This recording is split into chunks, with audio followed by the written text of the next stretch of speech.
CACR Complementos, un espacio que da a conocer la estrategia y los proyectos del Colegio de Arquitectos a través de sus colaboradores. Los productos Metalco están en todo Costa Rica. En los techos de acero, en nuestros hogares, los tubos y perfiles que hacen fuerte nuestras construcciones, el poste que te ayuda a hacer el gol y hasta el mástil de la bandera son Metalco. Pida la calidad Metalco en láminas para techo, tubos y perfiles. Metalco, por encima de todo.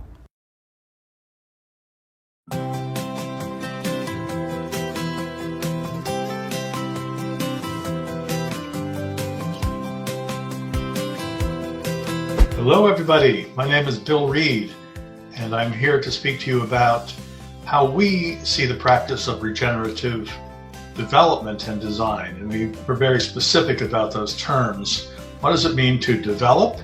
And then what does it mean to design? And we don't mean the term development in terms of building development, we mean it in terms of evolutionary development. Regenerative development, what does that mean? And there are a number of interpretations and practices out there. All of them are good. What we are going to be talking about today is perhaps, from your perspective, a deepening of what it means. And the intention is not to make anybody wrong, but to actually help us see what richness can be added to this term and what actually we need to do to what we feel to be truly regenerative. And just start out with this quote from Gregory Bateson: "The major problems of the world are the result of the difference between the way nature works and the way people think." So what does that mean? And this talk is going to explore how must our thinking and our culture shift. If the nature works differently, that means our thinking must need to be different. So what is our role then if our thinking is different? As architects, as builders, as humans? That's what we hope to be able to quickly address today in these 40 minutes. I'm going to frame this with a whole system dimension that Plato developed. Instead of just material and matter in the universe, Plato came up with the idea of function, being, and will. Otto Scharmer of Theory U uses what, how, hand, heart, and mind. Or we might talk about what, how, and why. But these dimensions are, if we only use one of them, we can actually get ourselves in trouble. And so the functional definition is what gets transformed, not just what we're doing, but what is it worth transforming. The being and becoming is how we are engaged. Who do we need to be? How do we need to develop ourselves?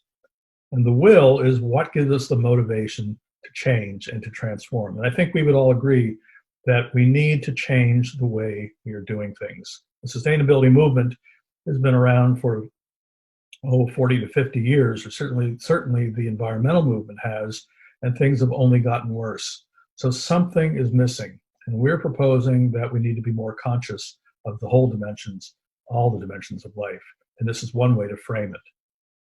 So function, let's start with that. One way to characterize this is that we're working with life as a whole system, not in fragments. And whole does not mean just gluing a bunch of pieces together and calling it whole, or putting a bunch of sustainable development goals in a circle and saying we have a whole system. Fragments are not whole. And so everything and every being are connected. How do we actually work with that?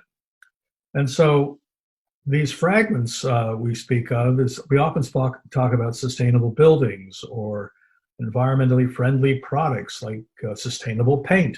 Well, there's no such thing as sustainable paint and no such thing as a sustainable light bulb. There's no such thing as a sustainable building, even though we use those terms, because a building in and of itself is not sustainable. Any physically built object suffers entropy and actually collapses. So they are not living systems. They are actually continually dying, if you will.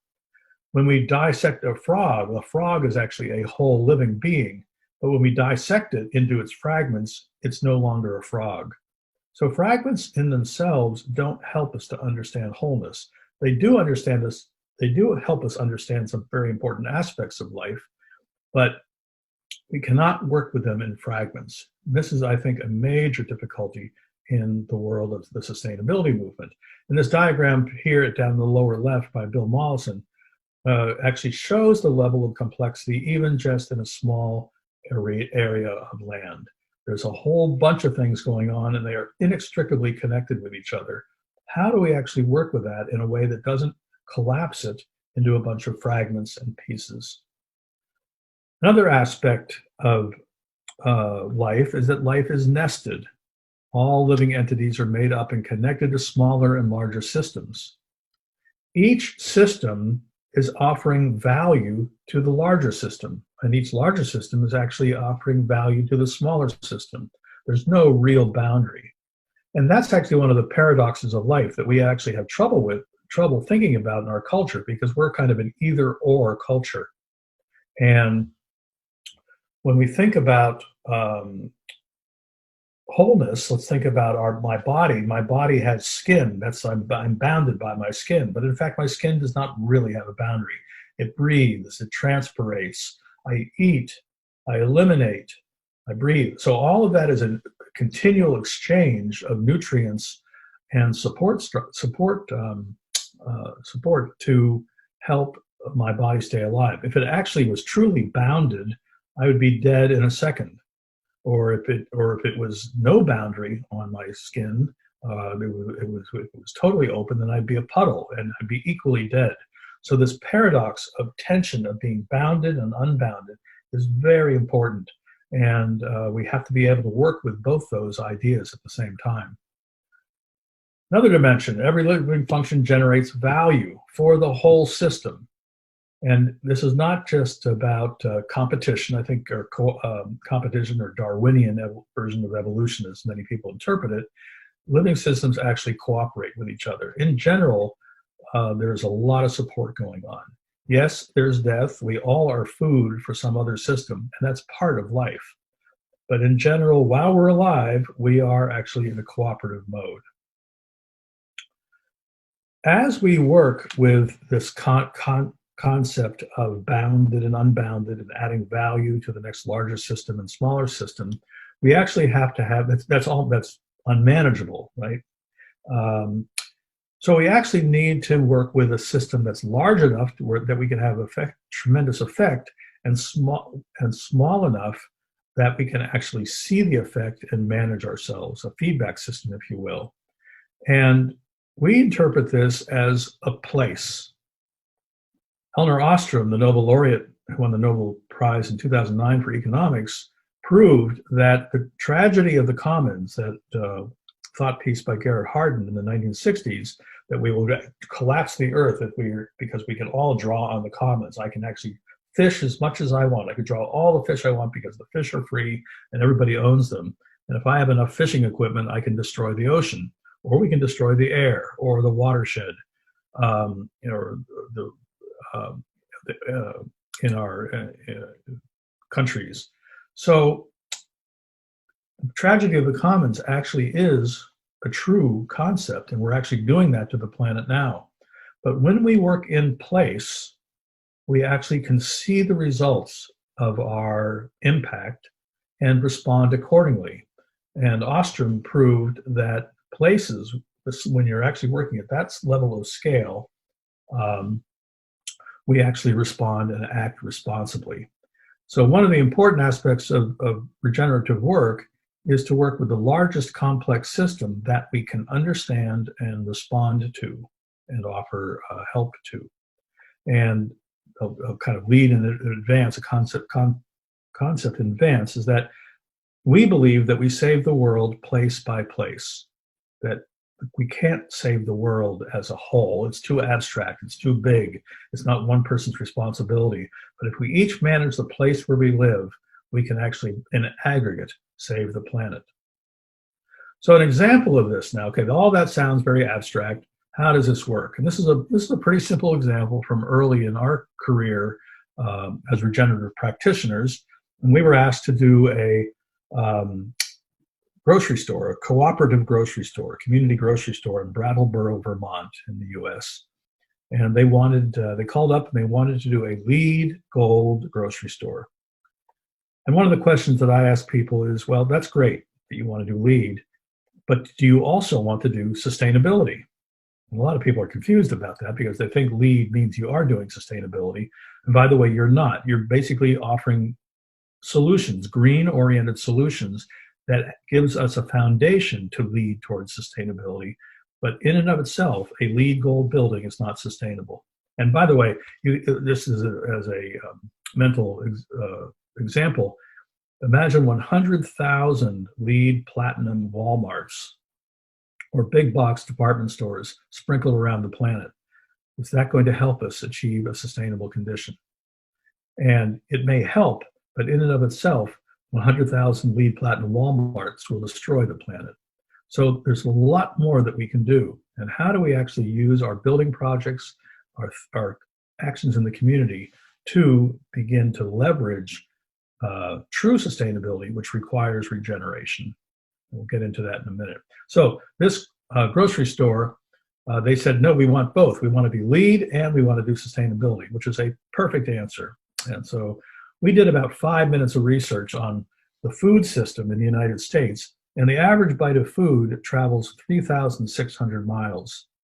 And in our first meeting, before we began, it was with the executive committee, we took them through the grocery store just to see where the food came from. And the first bin we came to in the produce section was the apple bin, and the apples were from New Zealand. So that's, I don't know, 12,000 miles, something like that. So we can begin to see how the average bite of food travels 3,600 miles. There were strawberries from California, another 3,000 miles. There were blueberries from Chile, I don't know, what is that, 5,000 miles. So we can begin to see that the energy expended for a food system is incredible. That if we just made efficient refrigeration cases and low toxicant paint in the grocery store and did stormwater management, we would be doing a good thing, but we would not be addressing the real issue. And so we propose that a question, what happens if there's a truckers' strike? And the manager of the store said, well, we're out of business in 2 days, 3 days. And somebody else said, yeah, and if Whole Foods, that's a big supermarket chain in the United States, moves into town, we're probably out of business within a year. So what is the one thing, we asked, that a trucker strike or Whole Foods can't compete with? And the answer was local food. So that gave us a very good insight as to what we really needed to work on, because a sustainable grocery store without food in it isn't a sustainable grocery store. So we looked at, instead of looking at the building, we looked at the food shed. And we found out that all these farms in light green and dark green had been abandoned over the last 50 years. There might have been 2 left over. And of course, in all the other counties, not just this one, it was the same story. And the best soil, and also all the soil in this region was depleted because of over-farming and overgrazing and bad forestry practices. The best soil was in downtown Brattleboro. And somebody said, well, we built in downtown Brattleboro. Well, no, you've only built over 35% of the land. And what if we actually established gardens that all the co-op members would actually be tending in Brattleboro? Well, that was kind of an interesting idea. And so this grocery store was programmed, the brief became to establish a local agriculture extension service to teach people how to grow their own food again, and a cannery so they could can their food, and a daycare center so they could take care of the kids while the parents were doing that work, an abattoir for hunters to dress their meat because it's a big hunting area, a credit union to loan money to small farmers to begin to reestablish farms in this outer area, and a forestry extension service to begin to work with the community to restore the health of the soil in this watershed. Oh, and by the way, a grocery store. So the program of the grocery store changed entirely because of the questions we were asking in terms of the system. We weren't just looking at this store itself, we were looking at the system that it was nested within. And they were so excited, the committee, the executive committee was so excited that they rushed us in to do a presentation, and it was a disaster. And as one board member said, all we wanted was a grocery store. What is all this stuff? And we were fired that evening. We realized that we had not worked with a whole enough system. And the whole system required us to be very closely engaged with the major stakeholders and decision makers in that community. And we thought that if we just offered them good thinking, that would be sufficient. So it taught us a valuable lesson about what it meant to work with wholeness. And we wrote a big report because we felt like we needed to justify and leave a record of our work. And we got a call almost to the date a year later from the president saying, Bill, we want to apologize. This is the greatest thing that's ever happened to us. And we are now working with other co-ops in the region. We're developed a 100-year ends policy to begin to incorporate these ideas. And that is still an ongoing process now. So despite ourselves, this big idea has been taking hold. And so as Mark Goring said, the building wasn't as important as we thought. And if you will, the building is an acupuncture process to continually regenerate the system. So that gives you an idea. Oh, by the way, one of the things we've learned is that it takes about a year for people to shift paradigms. And it takes about 3 to 5 years for paradigm shifts to be permanent in a culture. So I like to say, it's a little obnoxious perhaps, is that any kind of change management weekend or transformational week, they're wonderful and they're great experiences, but don't expect any permanent results. Because the only way we get permanent results in a culture is to practice, just like to practice a language, to practice music, an instrument, any kind of skill requires an ongoing practice. So sustainability, if you will, regenerative sustainability is hard, and it's a change, and it requires practice to engage in it. So this is not about just delivering a project anymore. This is delivering an ethos and helping people live into that ethos. One of the important principles of living systems, if we can anthropomorphize a living system, is that living systems don't work on problems. They only work with potential. They only look forward into evolutionary potential. The problem with problem solving is that it is like riding into the future facing the past. It may eliminate what we do not want, but it does not help us to focus on what we do want. And that might be an analogy, might be driving a car by looking in the rear view mirror. So if you will, nature is, if a hurricane comes through and destroys an ecosystem, it's going right to work to reestablish itself. No questions, no worry, just working together to achieve a dynamic, healthy system. So the idea of potential is that it's always there. Here, this example is a stream in Baltimore, Maryland, that an engineer had to turn into, that turned into a cement trough because the total suspended solids, it was ripping, the soil was being ripped out because the parking lots to the north were during rain events would rush down the stream because it was not, the water wasn't allowed to be absorbed into the soil, and ripping it apart and sending solids into the Chesapeake Bay. So this was the engineer's solution, was to build a concrete trough. And that made sense because he wasn't allowed to work on the water control to the north of this stream.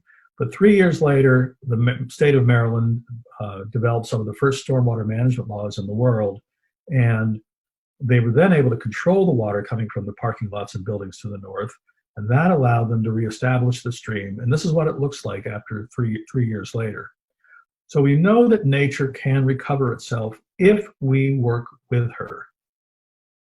This is not about just fixing problems. This is actually being in a symbiotic relationship with how nature wants to work, and for us to pay attention to that. The Loess Plateau, many of you may know about that. John Lewis recorded this work in China. It took them a long time to actually begin to work with the farmers to figure this out, but it actually only took about 18 months once they started working for this desert system to recover. And look at this during COVID, this COVID-19 period. Here's Beijing, just how fast systems respond when we stop dumping toxicants and stop the damage. Then at the Venetian Canal, you actually see into the bottom. If you've ever been there, you know that they're pretty muddy normally. I'm not suggesting that Venice or Beijing are healthy right now, but you can see how fast nature responds if we work with her. So it's pretty exciting. So life is always working with potential. It evolves, it renews, it develops. And that word develop is really important. It's the synonym for evolution, but it actually is a word that is conscious. When we work with human development or childhood development, we're actually paying attention to what that entity wants to be. And the thing about when you work with the natural system as a whole system, life runs up. Life is the process of becoming. It is not just an entropic system as we have with our man-made elements. So the beautiful thing is life runs up. It doesn't degrade as long as we have the sun.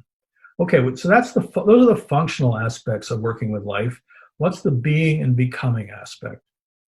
So this actually picks up more on this word development. Life is not static. It is always changing. It is always developing. It can devolve. We can actually destroy life like we're doing now on the planet, or we can actually work with it to increase that potential, that opportunity for recovery. So how do we keep up with change? How do we co-evolve?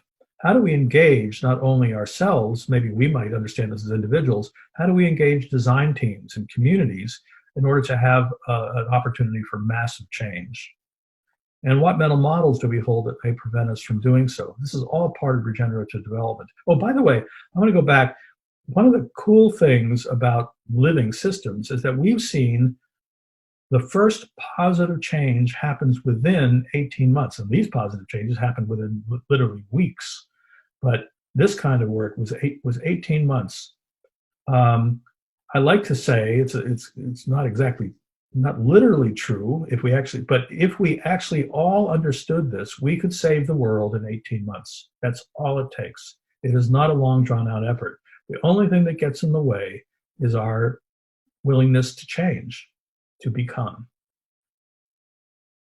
So an example of being and becoming, and I'm not going to spend the time, this is a direct presentation, but you might want to do this at your own time. It's a very simple exercise. Think of a few projects from your experience, a couple that were fulfilling and a couple that were agonizing. And you don't need to be an architect or an engineer or a developer to have a project. Making dinner is a project. Any event with a beginning, a middle, and an end is a project. And if you're working with other people to do those, so a teamwork-based project, think of a couple that were fulfilling and others that were agonizing. And I'm sure we all have those. The question is, what made the difference? What are the core issues that made the difference in that process? So maybe you guys could take a break and do this on this presentation, but let me just share with you some of the responses that we've gotten over the years to that, is that we have never heard technology mentioned as a response. We've only heard money mentioned twice in probably 15 years. But typically it's leadership, it's common purpose, it's alignment around belief systems, it's transparent management, it's care for each other's development. All these answers relate to a being state and a becoming state. And we rarely give them the kind of traction they need in the projects that we work on. So to be conscious of who we need to be and how we need to work together in order to achieve something we may not have thought of before, or objectives or functions that are way beyond what we've ever done before, is extremely important to this work. And a great book I just finished reading by Tyson Yunka Porta out of Australia is Sand Talk. He's Aborigine and PhD professor. The most destructive idea in existence: I am greater than you, you are less than me. This is the source of all human misery. And he goes on to say, all lawbreaking comes from that first evil thought, that original sin of placing yourself above the land or above other people. Katia Laszlo, some of you may know, from Mexico, says sustainability is an inside job. Until we are working on who we are unlikely to change the world outside of us. So how do we work on that when we're working on projects? And maybe we'll have some time to actually talk about that, but all we do is we help people be conscious of it, and they can actually self-reflect on who they need to be. So a little mind map of where we are. This conventional design, Randy Croxton, the green architect in New York City, says we design our buildings one step better than breaking the law. Then green design comes along. That's LEED and BREEAM and Living Building Challenge, et cetera. That implies that maybe if 70% energy savings is good, then 0 must be sustainable. And so typically we work in this realm of green and sustainable design. But perfection, 0, is impossible. We can't do it. And in fact, it's a mechanical idea. 0 doesn't even exist in nature. So what do we have to do to, and by the way, this is not saying that this is not important. We do need to slow down the damage.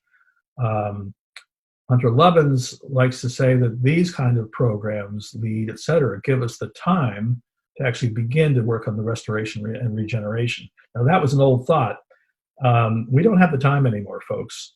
So we need to be working not only on reducing the damage, limiting energy, limiting carbon to the atmosphere, but then restoring the damage we've caused and then regenerating. And restoration and regeneration are 2 different words, and they mean 2 different things. Right now, many people are using restoration and regeneration as the same thought. They are not. Restoration, let me give you a meaty definition. Restoration means to return an ecological subsystem, like a wetland, a forest, a riparian corridor, a beach dune system, to return an ecological subsystem to a condition where it has the self-organizing capability to evolve.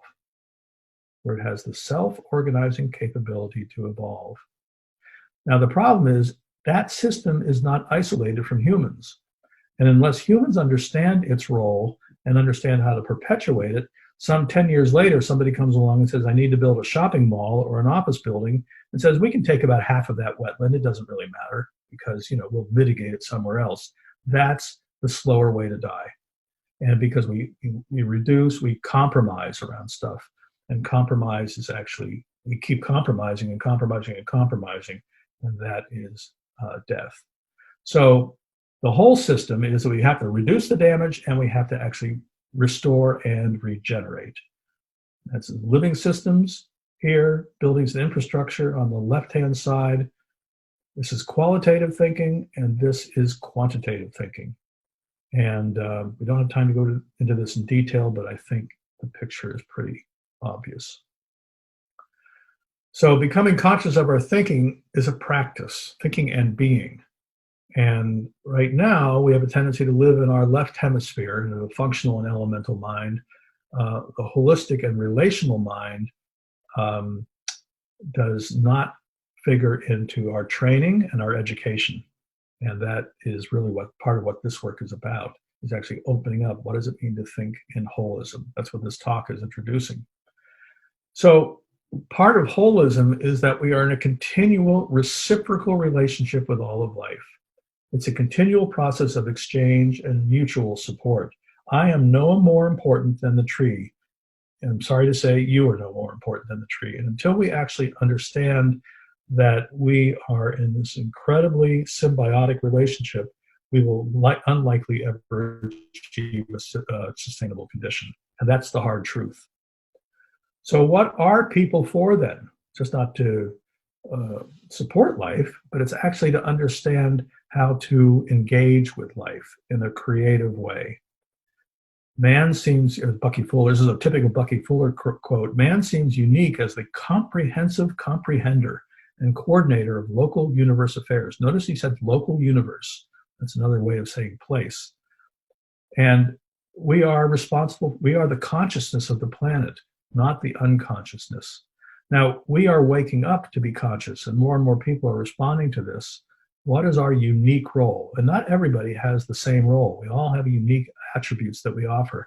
Part of our job is to understand how we're integrated and work together and complement one another, and complement the trees and the worms and the soil and the microbes. All of that, all of those aspects are equally important. I love this quote from Kat Anderson in Tending the Wild. We are integral with the whole system of life. California Native peoples believe that when humans are gone from an area long enough, they lose the practical knowledge about correct interaction, and the plants and animals retreat spiritually from the earth or hide from humans.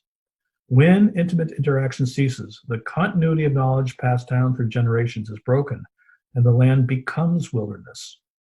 We actually, without humans, the healthiest places on the planet have been with indigenous cultures, not all of them, but with indigenous cultures that actually work this way. They created more diversity of relationships and resilience over time because they actually paid attention. They were conscious of all the role of all life in that system.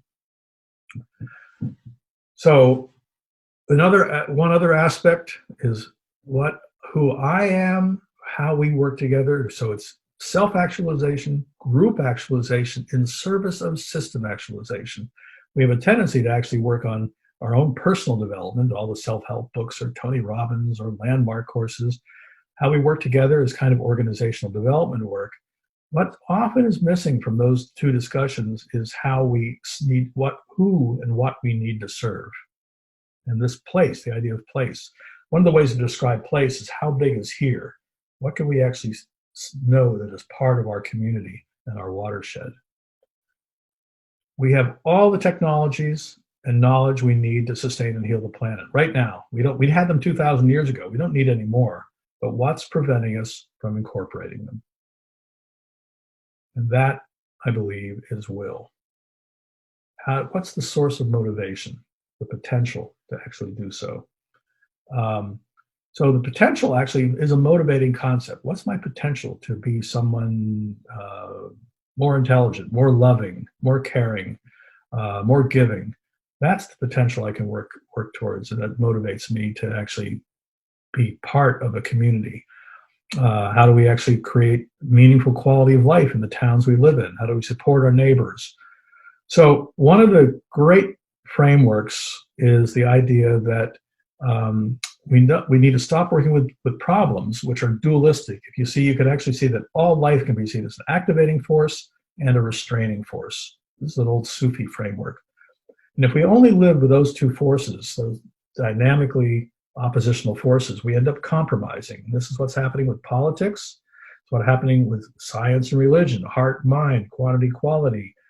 Those kind of dualisms create either or logic. And life doesn't work that way. It's both and. But when we actually only work here, we have a tendency to, well, I'll give up a little, you give up a little. And that means that both of our egos have been beaten up a little, so we feel comfortable that we've been equally beaten up, and we give up a little. I give up a little on the wetland, you get a little less building, a little less return on investment, and we call it a day. And then 3 years later, we realize, oh, that wetland shouldn't have been destroyed. That's way too important.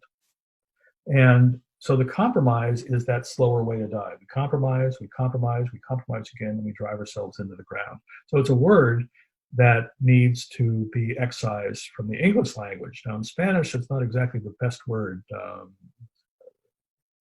I'm trying to think of the word. Well, it might come to me. So harmonize is what nature does. And when we work on harmonization, we find out that problems actually disappear, problems dissolve. And one of the ways that we have been hired by many of our clients is because they see that we're harmonized and they say, wow, if you can harmonize, that's worth about 15 years worth of lawyers. And so here's an example of that. This is Viña del Mar, Chile, and there were 25 activist groups all against this developer. They all called the developer the enemy. The developer is going to build this 19-hectare site into a 1.5 million square feet of, no, my goodness, it was 4.5 million square feet of mixed-use office space. And the community was saying developers have destroyed this city. It was one of the great vacation spots in southern South America, Viña del Mar. And the city was dying. And they blamed the developers. So they weren't going to let this development happen. So the developer said, well, if you can harmonize our relationship, let us, that's worth a lot of lawyer time. We'll give you 2 months to show us what you can do. So we went down there. This is the way the city used to be. This is one street in the city now, but the city was one of the great garden cities of the world, borrowed from the English garden city tradition in the late 1800s. But this is what it looks like now. It has been dispirited. The Bay of Valparaiso Bay is a dead zone. The Marga Marga estuary has literally been made into a parking lot. Beautiful buildings have been covered over with cheap facades. So the spirit has left the city. You can feel that it's dying when you drive within the city in about 5 minutes. So we look at not the site, but we look at the whole place out about 20 kilometers. And what we found out is that there was a lot of opportunity to reestablish the healthy watershed, to reestablish the garden city, to reestablish beach erosion issues, to deal with habitat connectivity, to deal with the social issues. And we spent the first 2 weeks there. We actually found out that this place, every time human beings were involved, the actual ecological health improved, which is something we've never seen.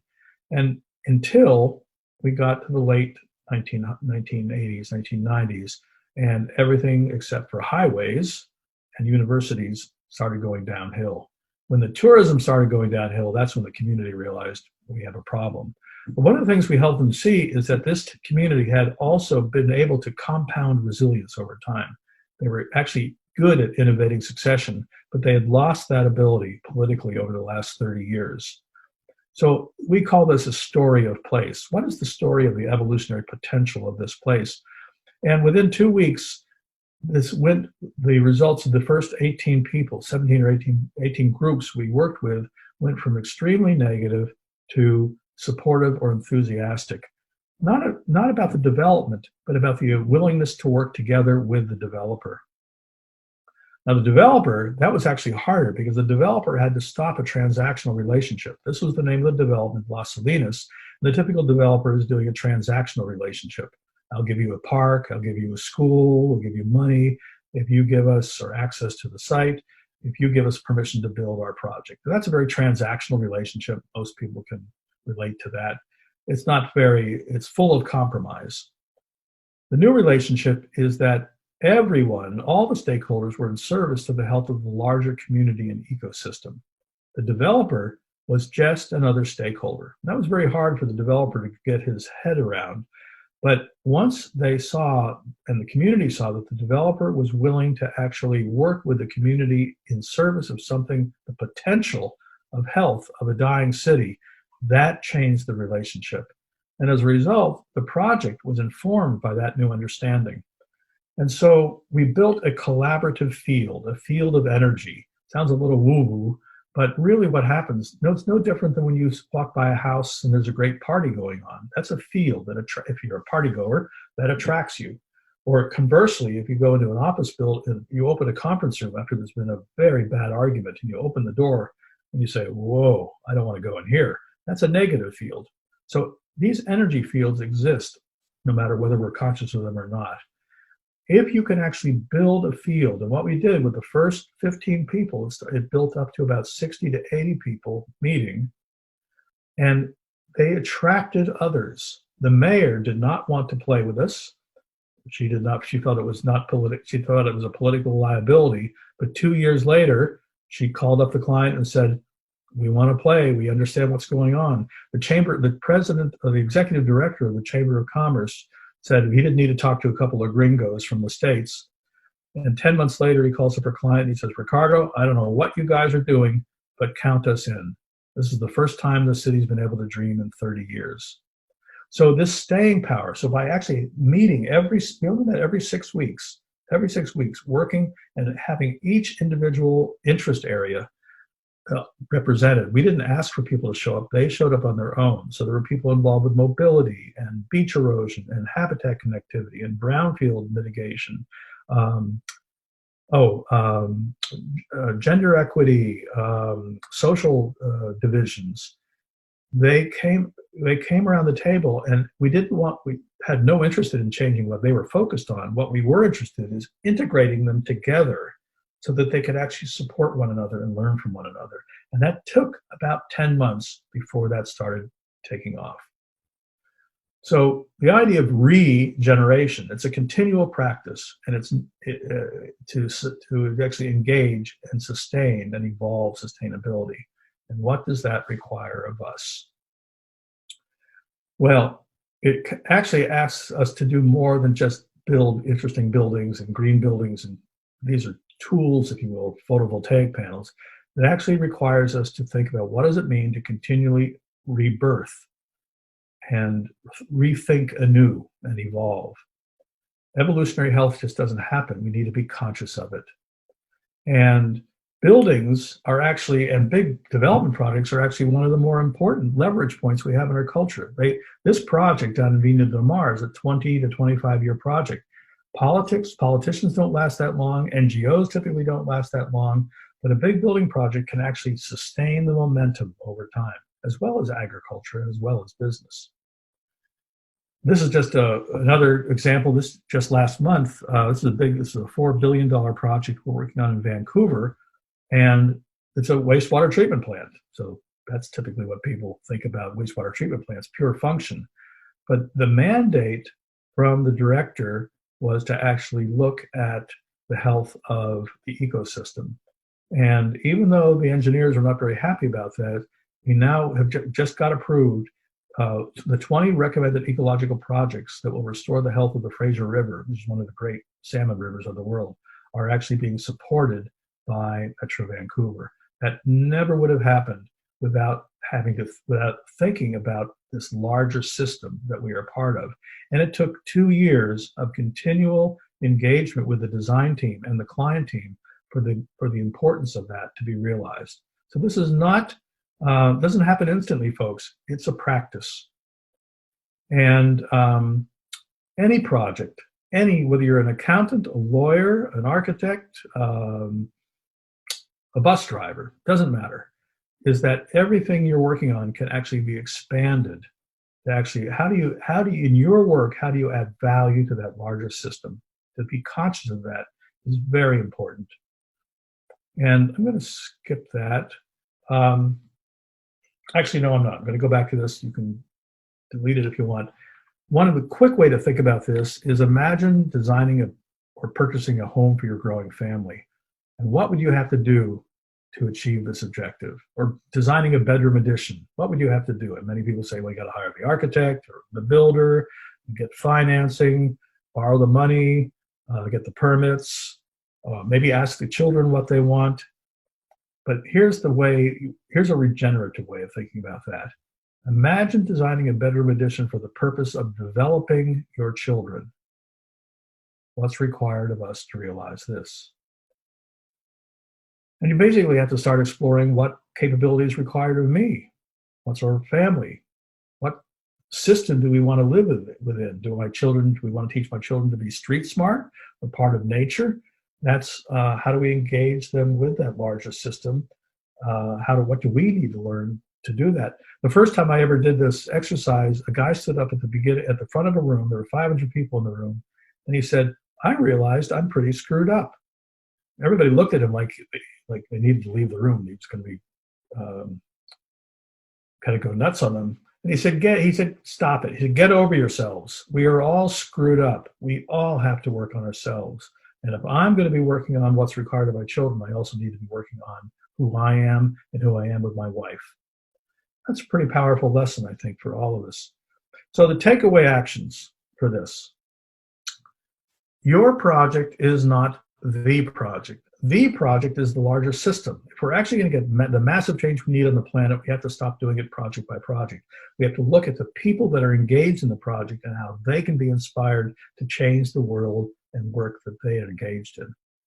To do that, we actually need to understand the potential for health in each place. We need to think about adding value towards the health of that larger system. It's not just about doing something inward. We have to continually think about outward. Then we integrate and engage stakeholders to serve and develop that larger potential. They know a lot more about it than you do. If we work together, we actually can accomplish so much more. Then all that work informs the project.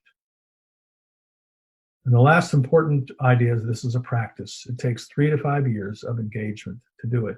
And even working with in California right now, we're working with a large group in San Francisco who are working with an accessory dwelling units, small little structures. But but we're actually planning to work with all these builders and developers together to actually work on the health of the community. So there's always ways to engage this, even with small projects. And even now there's funds happening that are actually supporting this kind of work. So the world is changing. And I think I will not end very elegantly, except thank you for the time and for inviting me to do this. There are a couple of resource books, the Integrative Design Guide and Regenerative Development and Design. And I like to think about integrative design as the gateway drug, if you will, to regeneration. You've got to get people to work together before they actually think about as a way of actually supporting this larger system that we're part of. Okay, thank you very much, everybody. Bye-bye.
CACR Complementos, un espacio que da a conocer la estrategia y los proyectos del Colegio de Arquitectos a través de sus colaboradores.